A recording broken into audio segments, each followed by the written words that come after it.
If you're tired of looking in the mirror and comparing yourself to everyone else and being like, why don't I look like them? Or just wishing that you looked completely differently from how you looked, or just feeling so insecure about your appearance, this video is going to help you feel confident about your appearance and stop hating your appearance once and for all.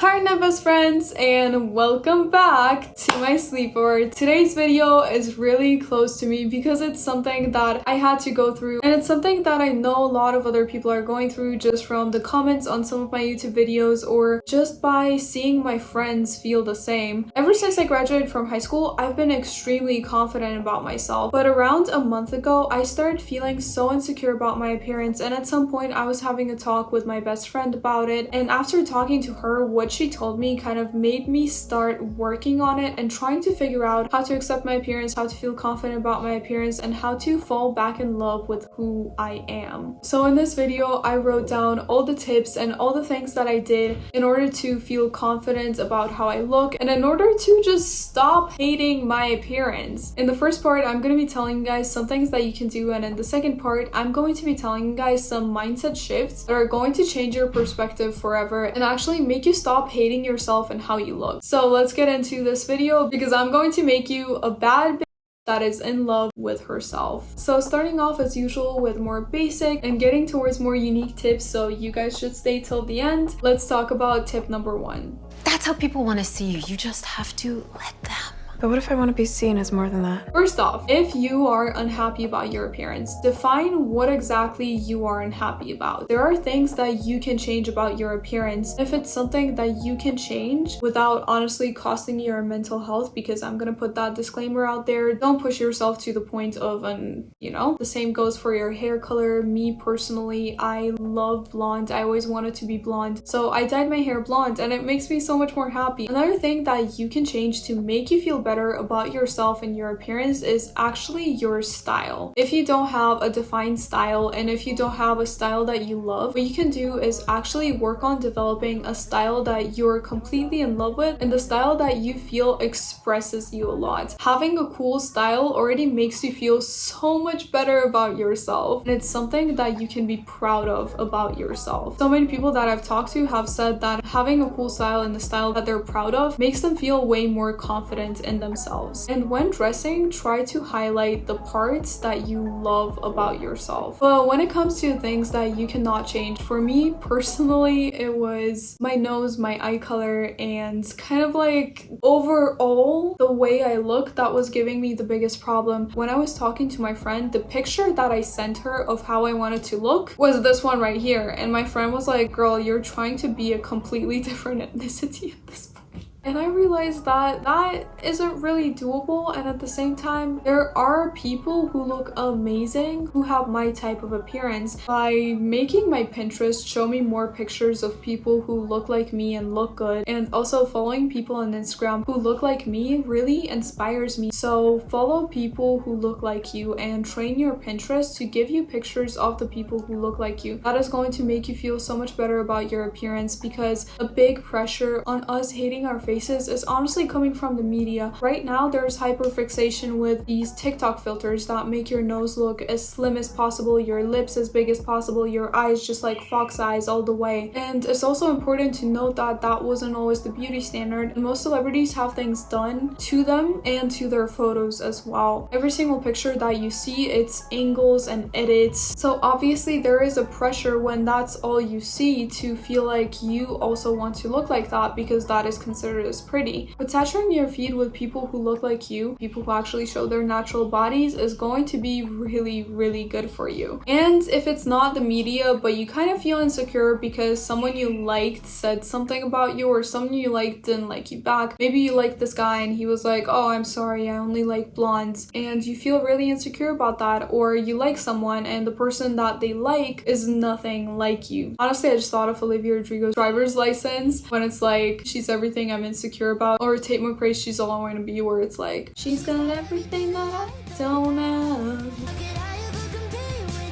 I freaking love that song. But honestly, even in that song, she's looking at a girl who's definitely nothing like her and comparing herself and feeling bad about it because of a guy. And what I want you to think about in that moment is that not everyone has the same taste. Someone's opinion is not a freaking beauty ideal. Some guys like goth girls, some guys like blonde girls, some guys like, I don't know, gingers, some guys have obsession with Asians. And obviously this is not about just guys, like you don't have to be straight to listen to this advice, but basically like whoever you like, everyone has their own preference. One person that I liked told me that they didn't like me because I was a little too soft, and that person liked more like grunge type of girls, and the other person that I liked said the complete opposite. I was not like, nice and soft enough. Honestly, it's all about preferences. I always bring this example with food. You might like pizza with pepperoni on it, while someone else might like pizza with mushrooms on it. It doesn't make either of those any inferior inherently. It's just people have different preferences. So just because this person didn't like you, you should not feel like you're ugly, because this person is not the one who dictates what's beautiful and what's not. I know you want this person to like you, but don't take that out on you. It doesn't mean anything bad about you as a person or your appearance. You're still amazing. It's just you don't fit their taste, and that's okay, because it's usually also for the better. You want to be with someone who's not going to need you to change and who's going to like you for who you are. And there are people to who you look incredibly amazing. And speaking of people, if you're insecure in general about what other people think about you, here's the thing that you really need to think about. Usually we feel like the world is revolving around us. During adolescence, there's even this, I think it's cognitive bias or something that develops. I think it is imaginary audience or something. Basically, it's a tendency that adolescents have to see themselves as objects of attention and evaluation. You feel like everyone's eyes are on you. You feel like everyone notices what you wore that day, when in reality, most people are concerned about themselves. Just like you are worrying about, oh my god, I forgot my deodorant today, what am I gonna do? Someone else is worried about something else. Think about how much attention you actually pay attention to who wears what at your school. Do you know what every single person wears? Do you really judge people all the time, being like, oh my god, like that little tiny freaking pimple on that girl's forehead that sits next to me in the chemistry class like 2 rows back that I barely talk to? Dude, I bet you don't. And if you don't, then why do you think other people pay that much attention to you? Like, I know we want to romanticize our lives and we're the main characters, but honestly, everyone has their own main characters. So to them, you're the side character. They're not stressing that much about your tiny pimple on your forehead or your tiny like bump in your nose. And even if you feel like, okay, but like I do have this feature that I feel like is actually noticeable, I want you to think about someone that you liked and think about a certain flaw that they had. Maybe they had crooked nose, or maybe they had crooked teeth, or maybe they had like funny